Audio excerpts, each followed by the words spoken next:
So my name is Anne Chick. I'm Professor of Contemporary Design at the University of Lincoln. What I got out of it today was discussions on audio descriptors, but also how audio descriptors fit into the other elements of a museum or gallery that have to go alongside it, whether that's, the website or the tactility, being able to touch things, staff being friendly, staff understanding, etc. I was expecting to learn more about audio descriptors, and I have, and I've learned that there isn't one way is the best way, and there isn't just one way of doing an audio descriptor, that people have differing opinions about what is a good audio descriptor is definitely what I learned today. Lots of contacts and lots of other expertise and experts, and I've learnt that we've done some things wrong with our audio descriptor, not with the actual descriptions, the audio itself, but the technology that we've used. We've been a bit narrow in the way that we thought about the user friendliness of that technology. There is so much still to do. I'm shocked at how this issue's been around for quite a while, and that there is so much that galleries and museums can do that don't cost anything or don't cost much. It's just thinking about it and becoming knowledgeable about the area and then implementing it, and so many galleries and museums aren't doing that. I'm Bridie Windsor, and I'm the Head of Exhibitions at the National Centre for Craft and Design in Sleaford. So I was expecting a symposium with panel speakers about audio descriptors.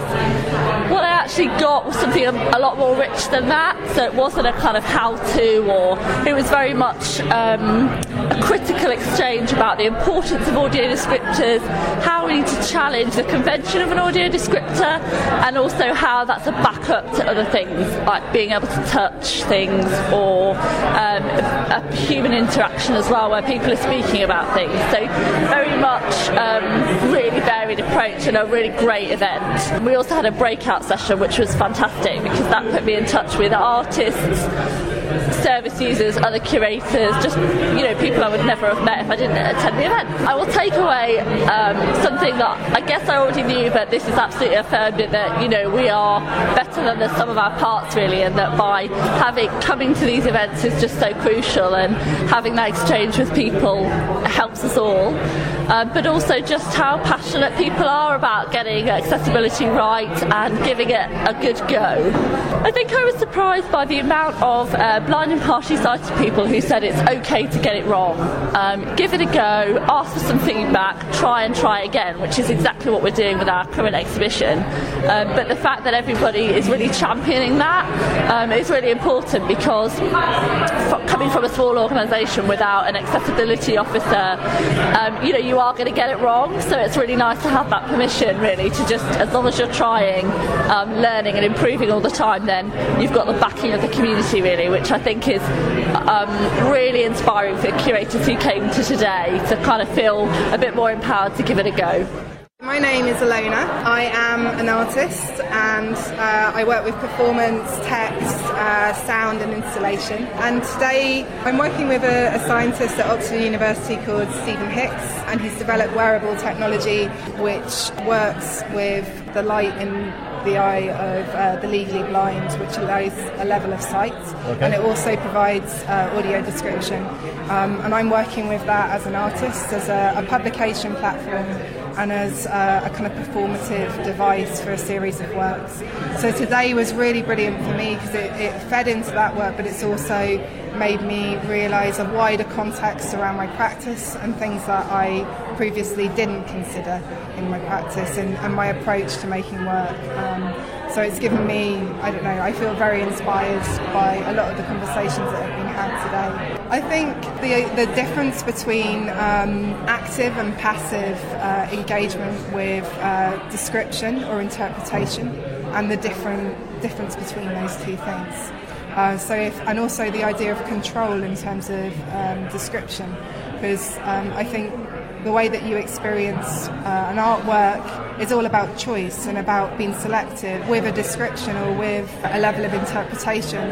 It should allow that kind of selection process to happen for each individual, which is a wonderful and impossible challenge, but that excites me as an artist, actually. Beginning that conversation was a surprise for me, because there's a lot of things that I came expecting to hear, and there's a lot of things that have actually brought up questions for myself. So thinking about the way that as an artist when I'm invited to show, I expect a conversation with a curator, but I don't expect a conversation with an access officer, for example. And then today it's made me question why not? Why isn't that a more integrated approach? Why doesn't a curator and an access officer work together? Why isn't that part of a curatorial kind of process, if that makes sense? I'm Lynn Cox. I'm an artist, coach and trainer. I was one of the table leads for the discussions this afternoon. I think today was pretty much what I was expecting, discussions around audio description, the issues. We seem to have been having these discussions for about 15 years, so I'm not sure how much we've been progressing, and lots of great ideas out there, but I think it's getting from the ideas to the implementation. But I think it was great that these discussions are now within the visual arts, because in the past I think it's been more theatre, TV. I think what surprised me was that kind of everybody knows what needs to be done. The audio description's got to be mainstream before it gets picked up, a bit like CDs in cars, mainstreamed now because most people read books while they're travelling, whereas initially audio books were for visually impaired people. So I think it's people know where they want to go. I think there's a gap between that and it being implemented. My name's Rachel Gadsden, and I'm a visual and performance artist who's registered severely visually impaired. There were lots of things that I expected, and all of those things were delivered, which was around making sure that there was a full awareness of what is possible with audio description, and also an outline of the whole platform for this type of work. Probably the thing that's excited me most today was when we went into the breakout sessions, and I happened to lead one of the sessions, but that was less significant. What was more significant was the fact that the people that had joined my particular group were so passionate about how they could specifically start bringing much more adequate accessibility to their collections, to the work that they're doing, as far as not just audio description, but audio description being the catalyst for making all of these different things happen. And I felt sort of very empowered by thinking, gosh, there's loads of people that want to bring change. And I do come with a bit of an activist's voice and hope that there will be change. And I know the only thing that's going to make that change happen is not legislation, it's actually individuals who are actually addressing those issues and saying this is what has to happen, and then it will happen. Amazing turnout, that's always very exciting. That the room's full, that was brilliant. And from so many different people. My name is Sally Booth. I'm an artist, and I also work in galleries and museums, facilitating workshops for disabled people and also on access issues. Today I expected nerves because I was facilitating a group, so I was expected to be nervous. I was expecting hopefully just some discussion about audio description and how we can make it a bit less daunting and more creative. I was facilitating a group which was very varied, and I met people who came from very tiny organisations right through to quite larger bureaucratic organisations. So I had a really good mix of people, and so what I got out of it was the conversations we had in our little group were actually just very animated, and people were coming up with things that had worked for them for audio description, which were quite imaginative. And also it kind of linked back to, we had a panel discussion this morning presented by Zoe and Tony and another of other professionals, and they sort of set the scene, so I was able to use those as well, things that people had said. So I actually got more intimate conversations than I was expecting, actually.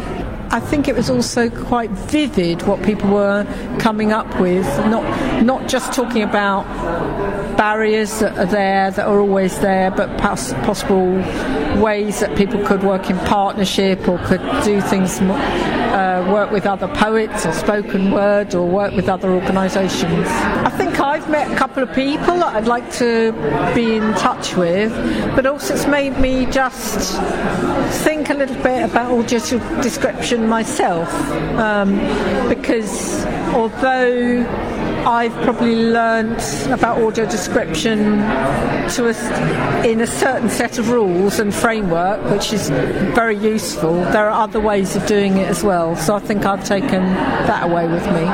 It surprised me, actually, how the ease of the conversation. Sometimes a symposium can be a little bit official or a bit daunting, and it felt very easy. The conversations were flowing.